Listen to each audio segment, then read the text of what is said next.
Hey, so I'm gonna do a walkthrough of Liminal World.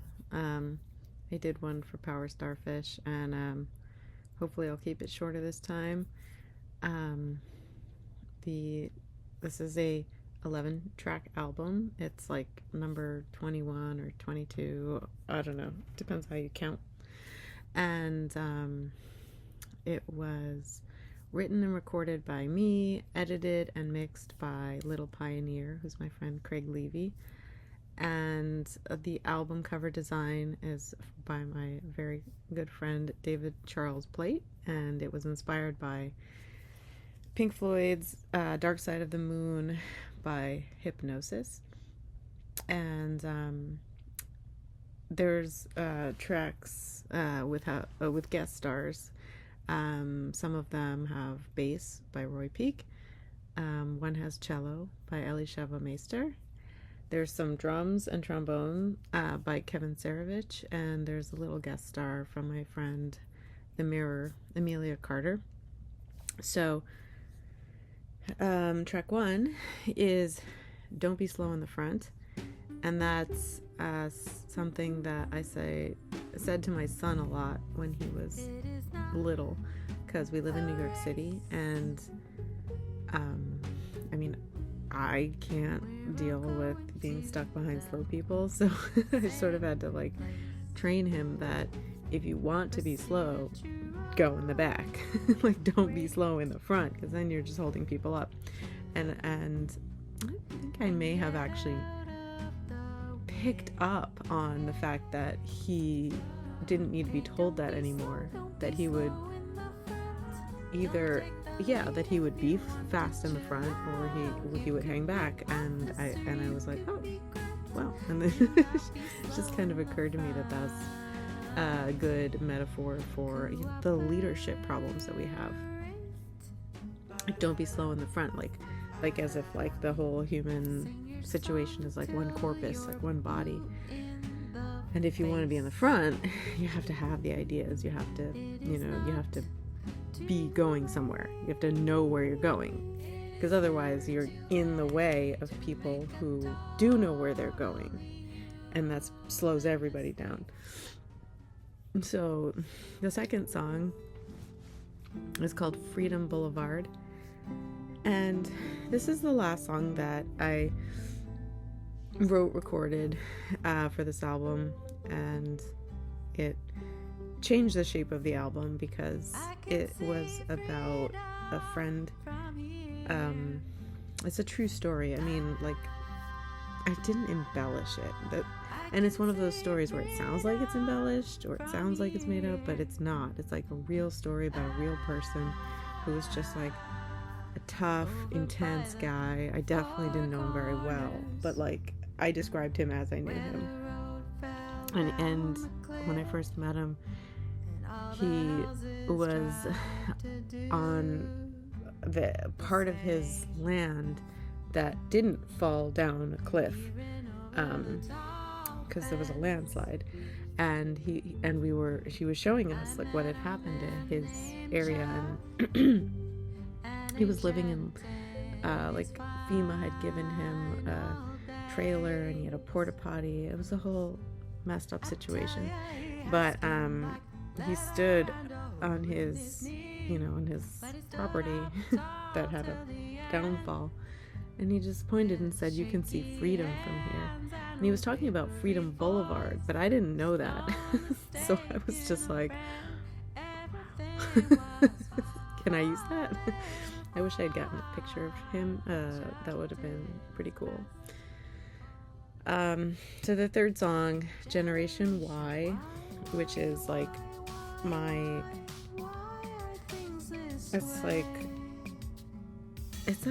I'm really trying to say something. I have a thesis, and the thesis is that being an elder millennial or an exennial, they used to call us Generation Y, which makes sense. We are Generation Y. The generation before us is Generation X. The generation after us is Generation Z, and after that is A. We're Generation Y. So why did they change it? too millennial. And so my hypothesis is that they didn't want us asking too many questions. So that's what that song is about. It's like, we are Generation Y, and we are destined to ask questions, and being a bridge, being a bridge between one millennium and the next, and, the pre-tech revolution, the post-tech revolution. It's like, let's just like ask the questions, embrace the questions. So that's Generation Y. The next one is the anime generation, which is another similar philosophy. My point in that song is that the emphasis on, so it's a play on the me generation, which was like the 80s people, and I thought that this whole emphasis that we've had on empathy, on like that we're supposed to be really concerned with other people's experiences, is like a psyop to take us away from our intuition. Like it's totally great to be concerned about other people's needs, and if we're hurting them or listening to them, treating them as people, like absolutely we should, but not at the expense of our own inner voice. And I think that that's like, feels like how I was raised. I was raised to prioritize, people pleaser and all that stuff, but I was raised to, a lot of us, I feel like we were raised to block out our own inner voice. And so I think that my point with the anime generation, so it's also a play on Gen Alpha, which my son is in, and it's sort of saying that there's a transition coming from this hyperfixation on other people, which causes a disturbance in our psyche where we're out of touch with ourselves. And anime is a concept from sociology that basically is like sometimes translated as normlessness. So it very much goes with a changing worldview.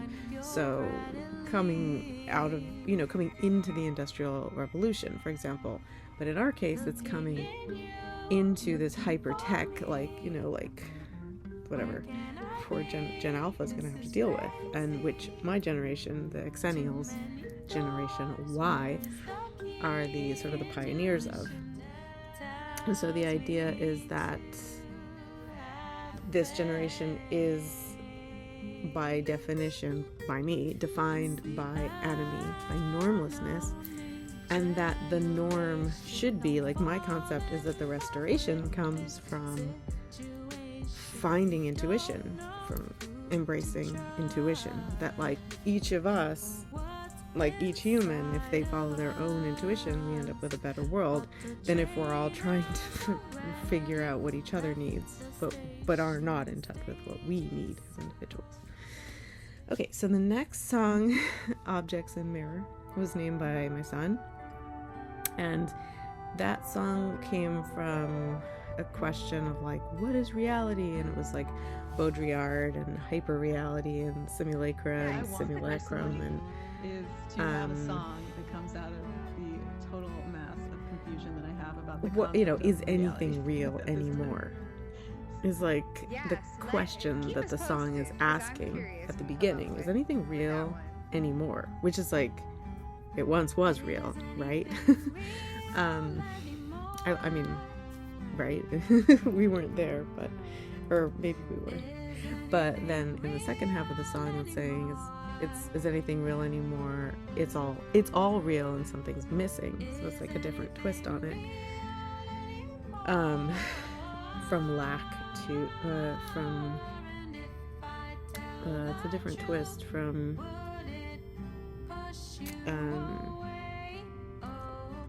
lack to potential. The next song is called Jump to Delusions, and it's sort of like a frustration. Like, I'm frustrated at the way that everyone says, like, oh, this is exactly, I know what's going to happen, I read about this in the history book, like, this is a playbook. And yes, there are playbooks. I mean, I don't know if, in football there's definitely playbooks, but, like, yes, there's political schemes, and there's things that follow patterns, and I mean, all predators are completely, what's the word? They behave the same way. They're not different from each other. They just predation is a pattern. But at the same time, like, this concept that, like, oh, I know history, so I know the moment, I know the present. I know history, so I know the present, is like a fallacy. And there's one, I'm actually particularly annoyed at Heather Cox Richardson with this one, and not her, because I don't know her, but I'm annoyed at the people that keep sharing her words and saying, like, oh, like, all of this, like, this woman is a prophet. She's not a prophet. She's a historian. Know the difference. I mean, if you come back and check it later and say that everything the prophet historian predicted on such and such a date came true, then I mean, I will be happy to say that you were right to trust the soothsayer. But at this point, I think she's getting paid to scare people. So, okay, which leads me to the next song, 7, Double Down, which, double down, dig in your heels, stick to your guns, spinning your wheels. It's just like, the idea being that, it's like making fun of the idea of not being open to new information. Like as if you're a gambler. You're gambling on reality. I don't like that. I like critical thinking, and so, I guess I'm comparing to doubling down to gambling. Be like, well, I'm gonna go all in on this concept of everything being awful, is usually what it is, to go back to jump to delusions, because it's like there's a lot of prediction about negative outcomes, and I don't want that. I don't subscribe to that. I don't believe in that. That's not the future that I see in my heart. Like, my heart sees hope and wants to see hope and wants to see faith and respect and growth and love and all these positive things. So I'm like trying to, a lot of the time, push back on the negativity. The next song is It Can't Be Me, which is, again, like, it can't be me. There's no way I'm confused. A lot of these have Kevin Sarovich. He just really, his horns and his drums really take it up a notch. It can't be me. There's no way I'm confused. It can't be me with the logic I used. Time will tell who fell for what. But I'm so swell, so here I strut. It's like, the ego. It's about the ego around our ideas, because I got this from Chase Hughes, but ideas turned into ideologies, which turned into identity, and so it can't be me. Like, it can't be me, my identity. There's no way I'm confused, meaning that my ideas have to be right, because my ego, my identity is tied to it. The next song is Liminal Girl, which is like sort of the name of the album. The album is called Liminal World, and so Liminal Girl it's like my anthem. This album has a fair amount of anthems in it, I would say, for sure. I mean, it's the most anthem heavy thing I've ever done, but this one's my anthem. Like, it just feels like I'm like, I'm not that bad. Hey, I'm okay. I see the world in my own way, and it's not cool. It's not today, but I'm not wrong. Not in this song. So give me a chance. I mean, or like, let it be okay for me to not be so certain about anything. Like, not be so certain about if of things politically, or even like, sports, it's like, imagine, like, politics is starting to feel like, you're not like a sports fan. Like, hey, I guess sports ball is kind of cool, right? I don't know. No, I actually don't think sports ball is cool. I actually don't think politics is cool either, but I understand that, like, we have to pay money to people who run things and ostensibly keep us safe, so that's politics. Like, I don't really see, like, the branding part of it. Like, that's my team, I hate that team. So, liminal, I don't know. Just don't have a certain, I've never had a fixed identity, and I want that to be okay. I mean, I've had a fixed political identity when I was like, really entrenched, but I've never had an identity in terms of like race or gender or height. I mean, this might sound ridiculous, but like, I am very short, but so many people don't believe me. They're like, no way, like, you're an optical illusion. Like, yeah, so it's like, I think I'm short, but I have to argue with people about it. I had arguments with people about the color of my hair in elementary school. Like, it's a fuzzy. There's fuzzy things here.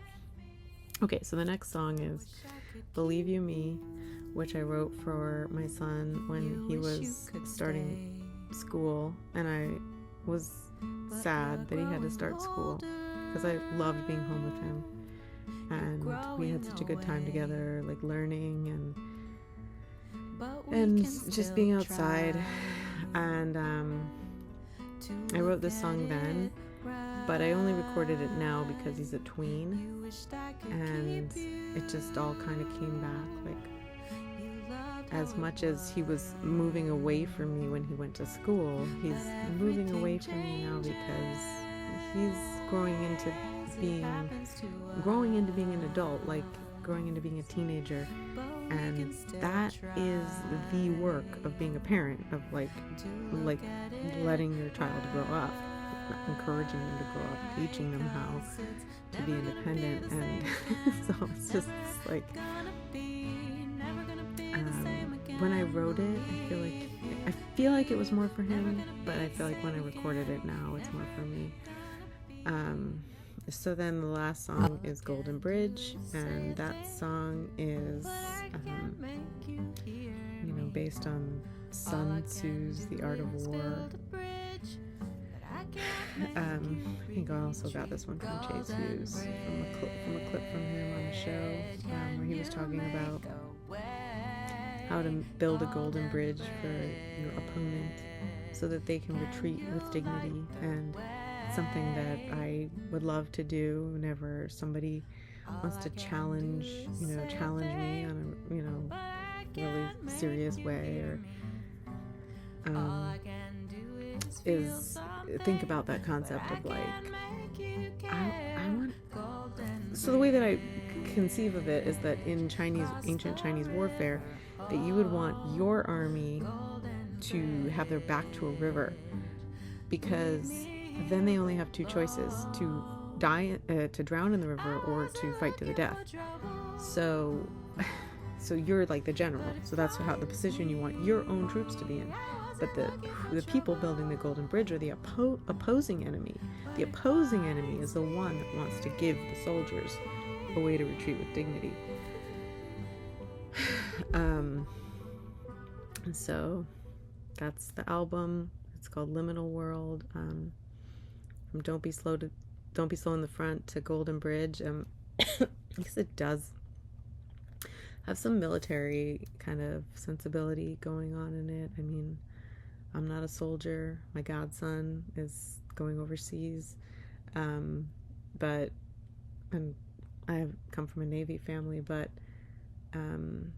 it's just, it's very much just addressing this transitory state that we're in so many ways. So I hope that you check it out, and check me out on YouTube, where I'm making a ton of old music videos using old experimental silent films, which I really love. And just wherever, say hi. buy the music, join the Patreon, whatever. I mean, just say hi either way. I'd love that. Let me know if you make music. I'd love to hear what you're doing, or if you want to collaborate, or make a video, or whatever. Peace.